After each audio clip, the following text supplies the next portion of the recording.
கோவக்காய் சாதம் செய்கிறதுக்கு ஃபஸ்ட்டு ஒரு கடாய் வச்சுக்கோங்க. அதில் வந்து தேவையான அளவுக்கு எண்ணெய், கடுகு, உளுந்தம்பருப்பு, கடலைப்பருப்பு. இன்றைக்கி நான் உளுந்தம்பருப்பு இல்லை, அதனால் கடலைப்பருப்பு மட்டும் சேர்த்துக்கிறேன். பெருங்காயம் கொஞ்சம் போட்டு ஒரு 5 பல் பூண்டை வந்து சின்ன சின்னதாக கட் பண்ணி போட்டுக்கிறேன். அண்ட் ஒரு பெரிய வெங்காயத்தை சின்ன சின்னதாக கட் பண்ணி போட்டு நல்லா வந்து வதக்கிக்கிறேன்.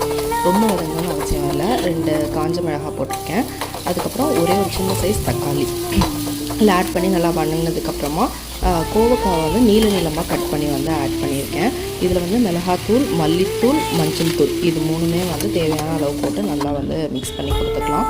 இதில் கொஞ்சமாக உப்பு அண்ட் தண்ணி ஊற்றி நல்லா க்ளோஸ் பண்ணி வச்சு வேக வச்சிங்கன்னா மசாலாவோட பச்சை வாசம்லாம் வந்து போயிடும். கோவக்காய் வந்து கொஞ்சம் ஸ்லோவாக தான் குக் ஆகும், பட் வந்து டேஸ்ட் வைஸ் வந்து நல்லாயிருக்கும்.